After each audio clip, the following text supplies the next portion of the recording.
So I was reading on the news today that apparently Google is throwing its hat into the chatbot race. This is actually a little bit of old news. They had announced it in February. They were going to release a competitor to ChatGPT, which was called Google Bard. Now, this dropped a couple of days ago.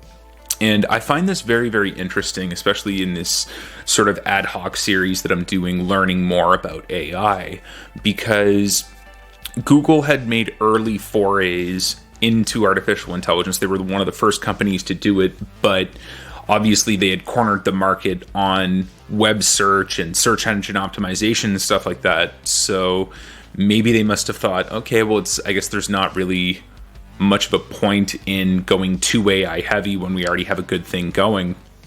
But I guess now that ChatGPT is becoming almost ubiquitous in the web these days, they felt the need, okay, well, is this sort of like a do or die move on their part? So I'm not going to lie, this announcement to me kind of feels a little bit rushed, especially because now you're going to see companies like Microsoft who, within days of Google announcing that they were going to release Bard, came out with their sort of version of ChatGPT, which is called Bing Chat. Now, if anybody knows anything about Bing, it's essentially discount Google.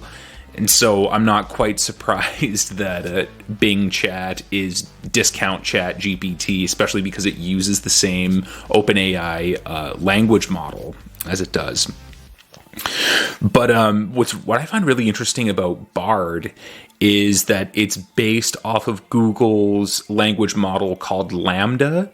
Now, this was kind of a big deal back in 2022 in June when there was an engineer by the name of Blake Lemoine, I hope I'm pronouncing that correctly, who had published transcripts that demonstrate, according to the engineer, that Lambda was sentient. And he was eventually put on leave. Whole thing's sort of hushed up and everyone's kind of forgotten about it now. But I think it's kind of an interesting development. I mean, obviously it would be nice to know if you can verify if this Lambda model is sentient. But also I think it's, especially with these chatbots, it's a really, really interesting foray as I learn more about it.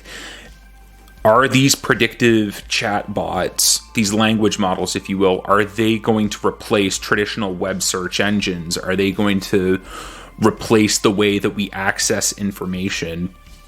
I mean, it was not that long ago that, the search for knowledge and knowledge acquisition was, the barrier to entry to that was pretty high. Not only did you have to read, but you had to go to the library and actually search, learn the Dewey Decimal System or whatever sort of cataloging system that your library had. Libraries didn't even have a computer. And now look at where we are 100 years later.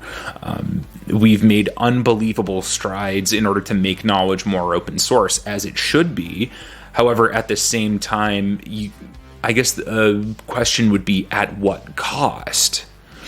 Is this ferocious progress, this relentless progress, eventually going to change the way not just that we access information, but how we interpret it? And in turn, is that going to affect how we think? Now, I don't have the answers for that. I really wish that I did. But I think, again, it's another really interesting development that we have. Once you get companies such as Microsoft and such as Google, I mean, surely Apple will probably follow in and they'll build some sort of AI tool. I mean, I guess what they already have with Siri, but something more along the lines of ChatGPT.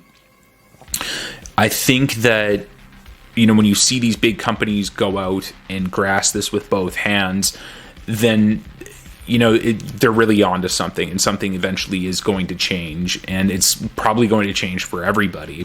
Now, policy-wise, how does that look? Again, I'm not quite sure. What's the government's role in all of this? What's big business's role in all of this? Again, I'm not sure. Should they be allowed? These are all really, really important questions to be asked.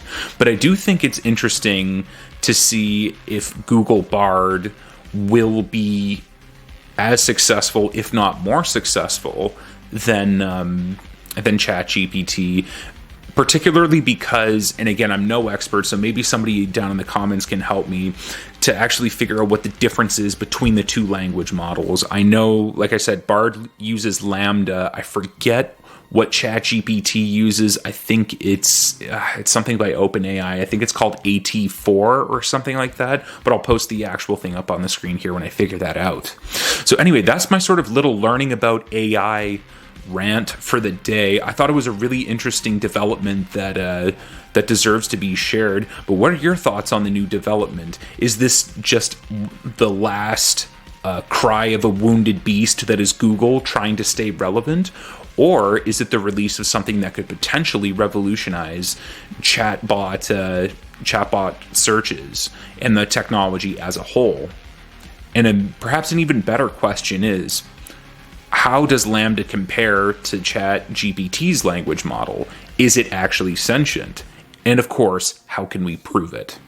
In any event, at the risk of rambling, I'll put a pin in it there. Please let me know your thoughts in the comments down below. Drop a like on the video as well. And if you'd like to see more content like this, please consider subscribing as well. And as always, thank you so much for watching.